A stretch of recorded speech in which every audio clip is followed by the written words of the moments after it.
Humans have always been fascinated by monsters and creatures, especially the ones that make us feel small and scared. Religious texts and folklore are full of these descriptions, and the Bible is no different. From fire-breathing dragons to angels with lion faces, it's all in there. Some of these creatures are seen as visions of the future or reminders of the past, but that doesn't make them any less terrifying. So let's dive into 10 biblical entities that could even give Satan, the Lord of Hell, a nightmare. Now, let's get started. Number 10. Nephilim.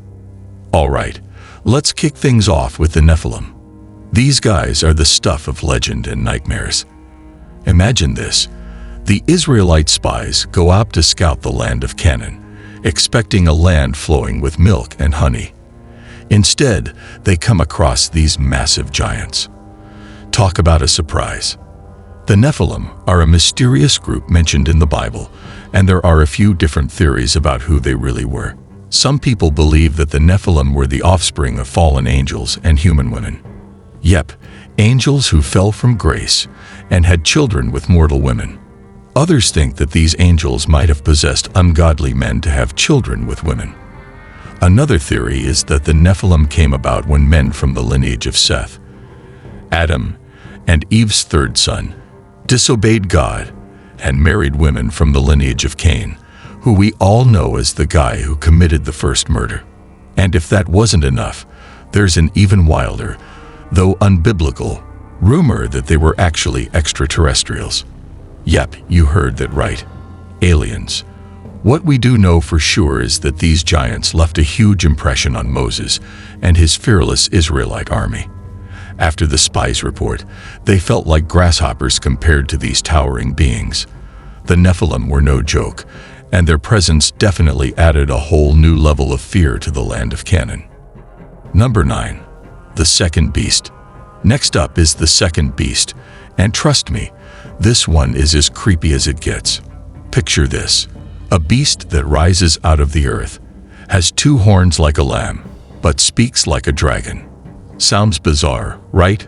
This is one of the most iconic creatures from the book of Revelation, where demons and devils are pretty much the norm. But here's the twist. Even though it looks and sounds terrifying, the second beast isn't the main villain. It's more like the ultimate hype man for the first beast. Its job is to make people worship the first beast, perform mind-blowing illusions, and scarily enough, kill anyone who doesn't follow the rules. It's like the ultimate enforcer. What's really fascinating is that some scholars believe the second beast isn't just a creature, but could represent a future political or religious leader who will convince the whole world to follow them. Imagine a leader with that kind of power and influence. Pretty scary stuff, right? So, keep your eyes open, folks. You never know who or what it might be. The second beast is a reminder that sometimes the most dangerous threats come from those who seem to support and amplify the power of others. In the wild world of Revelation, nothing is quite as it seems, and this beast is a prime example of that unsettling truth. Number 8. The first beast. All right, let's talk about the first beast, because you can't mention the second beast without bringing this bad boy into the conversation. Picture this. A beast rising out of the sea, with 10 horns and 7 heads. Each horn has a crown, and each head has a blasphemous name. Oh, and the beast looks like a leopard, has bear-like feet, and a mouth like a lion. Sounds like something out of a nightmare, right? Even St. John of Patmos, the guy who wrote the book of Revelation, had a hard time describing this monstrosity. The Bible tells us that this beast gets its power from the dragon, who is believed to be Satan. It even has a severe wound, which makes you wonder how it got hurt in the first place. People worship this beast because they believe it's unbeatable. Honestly, I can't blame them. If I saw something like that, I'd probably think the same thing. What's really intriguing is that some interpretations suggest the first beast isn't just a creature, but could represent an entire empire or a new world order. This beast symbolizes ultimate power and authority, making it a terrifying figure in the book of Revelation. It's not just a creature to be feared. It's a representation of something much larger and more ominous. So while the second beast plays the role of the enforcer, the first beast is the ultimate boss that everyone fears and worships. In a world where nothing is as it seems, the first beast stands out as a symbol of absolute power and terror. Number 7. The four beasts of Daniel. Let's move on to something that sounds like it's straight out of a horror movie. The four beasts of Daniel. These creatures are some of the most vivid and bizarre descriptions in the Bible. Imagine seeing a lion with eagle's wings. Weird, right? But it gets stranger. In Daniel's vision, the wings are plucked off, and the lion stands up on 2 feet like a human and is given a human mind. Sounds like something out of a nightmare. But wait, there's more. Daniel also sees a bear, which is described as having 3 ribs in its mouth between its teeth. Then there's a leopard with 4 wings of a bird and 4 heads. And if you think that's wild, the fourth beast is the most mysterious and terrifying of all. It has great iron teeth and 10 horns. Talk about creepy. These beasts aren't just random scary creatures, though. They symbolize 4 great kingdoms of Daniel's time. The lion represents Babylon. The bear stands for the Medes and Persians. The leopard symbolizes Greece. And the terrifying fourth beast is the Roman Empire. Daniel's visions might be figurative, but they paint a vivid picture of the power and might of these ancient empires. It's like a history lesson wrapped in a horror story. So next time you think of ancient kingdoms, remember these wild and scary beasts that ruled the world in their time. Number 6. Cherubim. All right, let's talk about cherubim. You might picture them as those cute, chubby baby angels you see in church paintings, but the reality is far from that. The Bible describes cherubim as blazing, extraordinary celestial beings that command respect and awe. Imagine this. They have 4 faces, a human face in front, a lion's face on the right, an ox's face on the left, and an eagle's face on the back. Not your typical angelic look, right? These beings are powerful and majestic, and their appearance alone is enough to leave anyone in awe. Cherubim are mentioned several times in the Bible. They were the ones guarding the path to the tree of life in the Garden of Eden after Adam and Eve were banished. They are also featured prominently on the Ark of the Covenant, with their sculptures placed on it to signify their importance and proximity to God. These angels are known for being very close to God, serving Him directly and carrying out His commands. Their role and presence in the Bible show just how powerful and significant they are.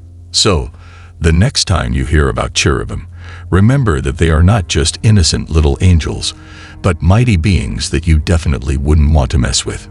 Cherubim are a perfect example of how appearances can be deceiving. They may not look like your typical angel, but their power and significance are undeniable. These beings remind us of the incredible and awe-inspiring mysteries within the pages of the Bible. Number 5. 4 Horsemen of the Apocalypse.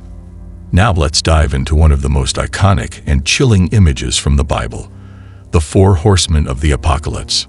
Picture this, a pale green horse with a rider named Death, and Hades, the Greek god of the underworld, trailing right behind him. Talk about serious business. The 4 horsemen are probably the most recognizable sign of the end times. These riders symbolize some of the most terrifying forces imaginable. The first rider, on the white horse, represents conquest. The second rider, on the red horse, symbolizes war. The third rider, on the black horse, stands for famine. And finally, the rider on the pale green horse is death. What's interesting is that there's a lot of debate about the identity of the rider on the white horse. Some people think it's Jesus, given the rider's appearance, while others believe it's the Antichrist. This mystery only adds to the fear and fascination surrounding these figures. Remember, these horsemen are just the first 4 of the 7 seals mentioned in the book of Revelation. They bring with them unimaginable destruction and chaos. The thought of these horsemen riding out and wreaking havoc across the earth is enough to send chills down anyone's spine. So, the next time you hear about the 4 horsemen, Just remember that they symbolize some of the most powerful and destructive forces in the Bible. They are a stark reminder of the darker side of the apocalyptic visions described in the scriptures. Number 4. 200 million horsemen. Next up, we have something even crazier than the 4 horsemen. The 200 million horsemen. Yes, you heard that right, minus 200 million. These aren't just any horsemen either. Imagine an army of riders wearing breastplates the color of fire, sapphire, and sulfur. The horses they ride have heads like lions, and out of their mouths come fire, smoke, and sulfur. It's like something straight out of a fantasy nightmare. These terrifying horsemen are part of the events that unfold during the sounding of the 7 trumpets in the book of Revelation. Don't confuse them with the 4 horsemen. This is a whole new level of chaos. The description alone is enough to send shivers down your spine. They storm in from the river Euphrates, bringing destruction in their wake. What's even more mind-blowing is that some people believe this horde could be a metaphor for a modern-day army from unified Asian nations, given the precise geographical location mentioned and the huge population in Asia. It's a chilling thought, especially if you imagine them riding those fire-breathing horses. The 200 million horsemen add another layer of fear and fascination to the apocalyptic visions in the Bible. They remind us of the sheer scale and intensity of the events described in Revelation. So, the next time you think of end times chaos, picture this massive, terrifying army and the havoc they bring with them. Number 3. Abaddon's pit locusts. All right, let's talk about something truly terrifying. Abaddon's pit locusts. If you thought regular locusts were bad, wait until you hear about these creatures. Picture this: locusts with faces like humans, hair like women, teeth like lions, and scales like iron breastplates. They even have what looks like crowns of gold on their heads. Sounds like a horror movie, right?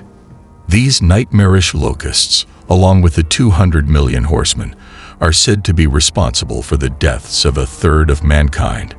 Unlike regular locusts that destroy crops, these creatures have a different mission. According to the Bible, they are commanded not to touch any crops. Instead, they are meant to torture those who don't have the sign of the Lord on their foreheads. That's a pretty specific and terrifying job description. Their leader, the angel Abaddon, is a controversial figure. Some believe he is an angel in God's army, while others think he might be a fallen angel. Either way, he's not someone you want to encounter. These locusts are a vivid example of the terrifying imagery found in the book of Revelation. They remind us of the unimaginable horrors that are described in these apocalyptic visions. So next time you hear about locusts, just be thankful they're not Abaddon's pit locusts. Number 2. Behemoth. Now let's talk about one of the top dogs of biblical creatures, Behemoth. The name alone sounds huge and monstrous, and for a good reason. The book of Job gives us a vivid description of this beast, describing its strength in its loins, the power in its belly muscles, and its tail that stiffens like a cedar. Its bones are like tubes of bronze, and its limbs are like bars of iron. Pretty intimidating, right? Behemoth is believed to be the primal land creature, feared by many animals because of its mighty roar. Despite its terrifying description, it's actually said to be mostly peaceful. It was never corrupted by chaos and is even described as a herbivore. So while it might look scary, it's not out to get you. People have different theories about what Behemoth really was. Some think it could be a dinosaur that lived during biblical times, while others believe it might be an ancient ancestor of the modern-day hippo or elephant. Either way, Behemoth stands out as one of God's most powerful creations. So, the next time you think of monstrous creatures, remember Behemoth. It's a reminder of the incredible and awe-inspiring beings described in the Bible, showing us the sheer power and creativity of these ancient texts. Number 1. Leviathan. Finally, let's dive into the legend of Leviathan, the ultimate biblical sea monster. If you thought the previous creatures were terrifying, wait until you hear about this one. Imagine a beast so powerful that smoke comes out of its nostrils like a boiling pot, and its breath kindles coals, shooting flames from its mouth. That's Leviathan for you, and it gets even scarier. Leviathan is described in great detail in Job 41, a whole chapter dedicated to this fearsome creature. While Behemoth was the ruler of the land, Leviathan was the king of the seas. But unlike Behemoth, Leviathan wasn't peaceful. Chaos corrupted and changed it, making it a true monster of the deep. The Bible even tells us that God defeated Leviathan, but this is likely an allegory for a powerful kingdom, not an actual sea battle. Still, it's an impressive feat. People have various theories about what Leviathan could have been. Some think it was a sea-based dinosaur, while others believe it could be an ancient ancestor of the modern crocodile or whale. But let's be real, last time I checked, crocodiles and whales don't breathe fire. Leviathan represents the ultimate power and terror of the sea, a creature so mighty and fearsome that it left a lasting impression on everyone who heard its story. It's a reminder of the incredible and awe-inspiring tales found in the Bible, showcasing the sheer scale and intensity of these ancient texts. And there you have it, 10 of the most intriguing and terrifying creatures from the Bible that would give anyone nightmares. If you enjoyed exploring these sacred tales with us, make sure to hit the like button and subscribe to our channel for more fascinating biblical stories and mysteries. Don't forget to click the bell icon so you never miss an update. Thanks for watching, and stay tuned for more incredible tales.